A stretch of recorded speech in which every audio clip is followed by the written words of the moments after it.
Hello friends. आज बात करेंगे एक बहुत ही महान कलाकार और जिनका नाम है कात्सुशिका होकुसाई। और ये कात्सुशिका होकुसाई जो है जापानीज आर्टिस्ट थे और 1760 से लेके 1849 के काल तक ये पृथ्वी पर विराजमान थे और बहुत ही महान आर्टिस्ट हैं और पूरी दुनिया में इनका नाम है और one of the greatest old master of art इन्हें माना जाता है, होकुसाई को। तो ये होकुसाई एक्चुअली में एक क्रेटर होता है मरकरी पे, उससे इनको नाम मिला था और कत्सुशिका इनका जो है सरनेम है। तो इन्होंने जिन जाना इन्हें किस लिए जाता है कि जो ईडो पीरियड था, भाई ईडो पीरियड कौन सा है, 1603 से लेकर 1867 का जो पीरियड है ना जापान का, उसको ईडो पीरियड कहा जाता है। तो ईडो पीरियड के अंदर उकियो ई आर्टिस्ट थे ये और प्रिंट मेकर थे और वुड ब्लॉक के ऊपर सबसे ज्यादा इन्होंने आर्ट वर्क किया है और बड़ा फेमस हुआ है इनका वुड ब्लॉक का जो प्रिंट थे इनके। और एक सीरीज इन्होंने बनाई थी 36 व्यूज ऑफ माउंट फूजी, जो कि बहुत ही आइकॉनिक सीरीज है। और इसमें जो दो पेंटिंग्स बड़ी फेमस हुई थी, एक तो ग्रेट वेव ऑफ कंगावा जो है, बड़ी सुंदर पेंटिंग है, आप देख सकते हो। और इसके अंदर एक सी वेव दिखाई गई है और बहुत ही सुंदर लग रही है और पीछे आई थिंक माउंट फूजी पीछे विजिबल है। और एक इसमें आप शिप देख सकते हो, बहुत ही सुंदर, अद्भुत, मैं कहूँगा अद्भुत काम है ये। तो ये एक इनकी ये पेंटिंग थी और बेसिकली इनका जो उकियो ई स्टाइल था वो मतलब मेन पोर्ट्रेचर से के स्टाइल से था और फोकस्ड किस पे था, ये politician and actors into a much broader style of art that focused on landscape, plant and animals.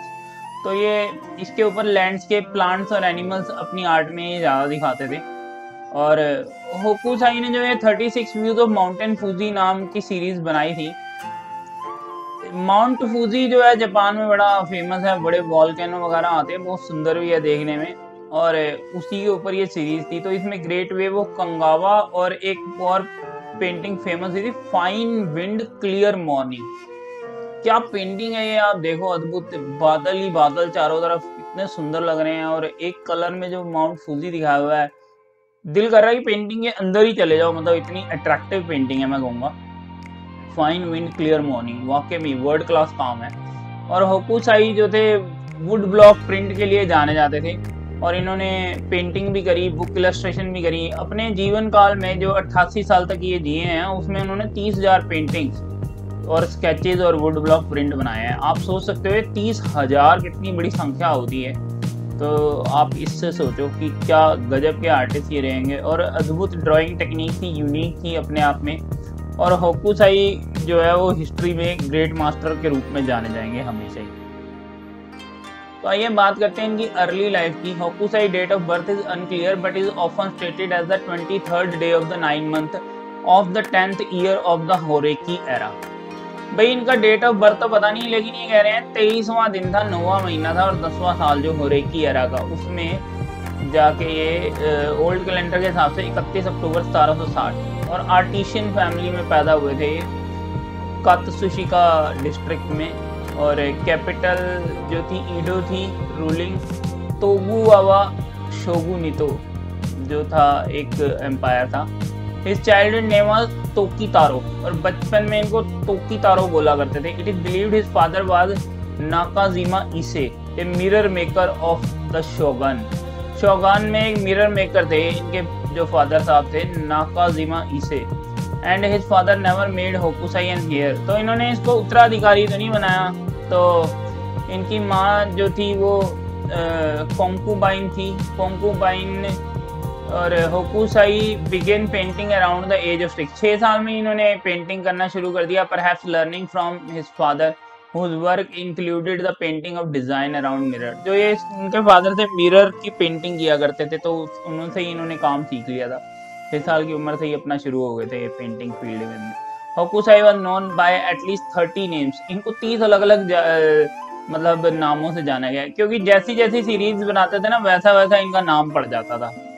और 12 साल की उम्र में फादर साहब ने इनको भेजा जी एक बुक शॉप में, और एक लैंडिंग लाइब्रेरी है जापान में वहाँ पे, जो कि बड़ा पॉपुलर इंस्टीट्यूशन है जापानी सिटी का, कि वहाँ ये बुक पढ़ते थे और उसमें वुड कट ब्लॉक के बारे में इन्होंने काफ़ी पढ़ा। और 14 की एज में उन्होंने एक वुड कार्वर के पास काम किया। 18 साल तक की एज तक जो है वो स्टूडियो में कात्सुकावा शुन्सो के स्टूडियो में चले गए। शुन्सो बहुत फेमस आर्टिस्ट थे उकियो ई स्टाइल के, तो वहाँ से इन्होंने वुड ब्लॉक प्रिंटिंग और पेंटिंग का सारा काम जो है सीख लिया था। तो कात्सुकावा स्कूल था वहाँ पे एक्चुअली में शुन्सो का। और एक साल बाद होकुसाई name change for the first time, और पहली बार इनका नेम चेंज हुआ शुनरो बाय द मास्टर। मास्टर ने इनको नाम दिया शुनरो, तो शुन्सो ने इनको शुनरो नाम दिया 1779 के करीब। और फिर इन्होंने शादी कर ली होकुसाई ने 1790 में, और पहली बीवी तो मृत्यु हो गई उनकी, और 1797 में दूसरी शादी करी, और वो भी जल्दी ही मतलब एक्सपायर हो गई। तो 2 बच्चे और 2 बेटियां थी इनकी, और 2 वाइफ रही। और यंगेस्ट डॉटर है आई, आल्सो नोन एज ओई, is eventually became an artist. तो ओई भी आर्टिस्ट बन गई थी बाद में, जो इनकी बेटी थी। Fire work in the cool off the evening and Ryaguko Bridge in Edo dates from the period of Hokusai life. Upon the death of Shunso, और शुन्सो जो इनके मतलब गुरु थे, 1793 में उनकी मृत्यु हुई। होकुसाई began exploring other style of art. इन्होंने फिर यूरोपियन और फ्रेंच डच आर्ट भी सीखी होकुसाई ने। He was soon expelled from Katsukawa school from Shunko, the chief disciple of the Shunsho, possibly due to his study in rival कानो school, क्योंकि ये उनके ही प्रतिद्वंदी स्कूल कानो में पढ़ा करते थे। तो जो शुन्सो का चीफ डिसाइपल था उन्होंने इसे निकाल दिया, तो मोटिवेशन चेंज हो गई वहाँ पे, तो वहाँ से निकाल देगा। फिर मिडिल पीरियड आता है। Next period Hokusai associated with Tawara school. Tawara school जो था वहाँ से, और वहाँ से इन्हें तवारा सोरी नाम मिल गया। मतलब जहाँ जहाँ जाते थे अलग अलग नाम मिल जाते थे, जैसा कि बताया गया है।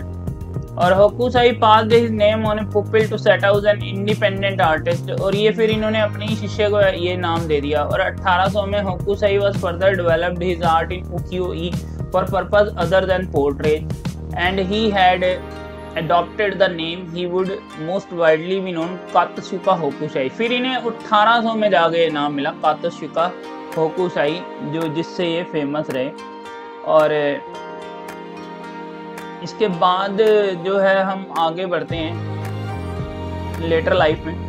1834 में Hokusai working under the name Gako Rojin, ये गाको रोजिन के नाम से काम करते रहे। An old man mad about art, इसका ये मीनिंग होता है। It was at this time he produce 100 views of Mount Fuji. तो ये ग्रेट सीरीज जो है 100 व्यूज ऑफ माउंट फूजी उस टाइम पे आई। Another significant series and generally consider the masterpiece among his landscape picture book.